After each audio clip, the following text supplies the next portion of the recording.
दुनिया में कुछ शख्सियात ऐसी होती हैं जो सिर्फ अपने दौर को नहीं बल्कि आने वाली सदियों को भी रोशन कर देती हैं। आज हम बात कर रहे हैं एक ऐसी अजीम रूहानी हस्ती की जिन्होंने मोहब्बत, अमन और बराबरी का पैगाम दिया। ये कहानी है सिख मजहब के बानी बाबा गुरु नानक की। बाबा गुरु नानक की पैदाइश 1459 में तालोंडी नामी गांव में हुई, जो आजकल पाकिस्तान में ननकाना साहब के नाम से जाना जाता है।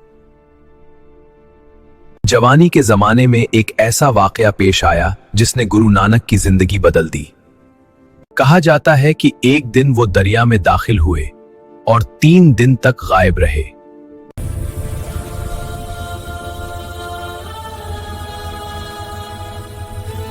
जब वापस आए तो उन्होंने फरमाया, ना कोई हिंदू है ना कोई मुसलमान।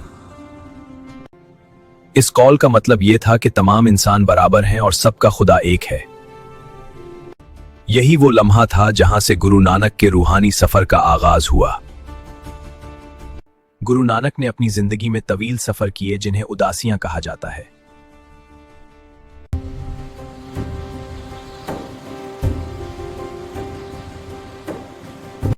हर जगह उन्होंने एक ही पैगाम दिया, मोहब्बत, अमन और इंसानियत की बराबरी।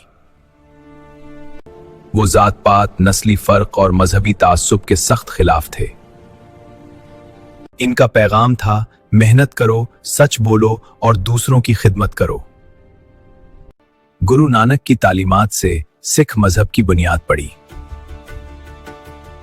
उन्होंने लंगर का निजाम शुरू किया जहां अमीर और गरीब सब एक ही जगह बैठकर खाना खाते थे। ये अमल बराबरी और अखुवत की अजीम मिसाल था। गुरु नानक के कलाम को बाद में गुरु ग्रंथ साहब में शामिल किया गया।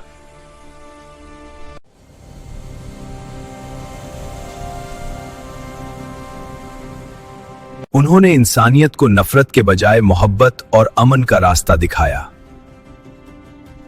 बाबा गुरु नानक सिर्फ एक मजहबी रहनुमा नहीं थे बल्कि पूरी इंसानियत के लिए रहबर थे। आज जब दुनिया नफरत और तकसीम का शिकार है, गुरु नानक का पैगाम हमें याद दिलाता है कि तमाम इंसान बराबर हैं। अमन, मोहब्बत और बराबरी, यही बाबा गुरु नानक का असल पैगाम है। वीडियो अच्छी लगी हो तो लाइक, शेयर और चैनल सच्चाई के सफर को सब्सक्राइब लाजमी करें।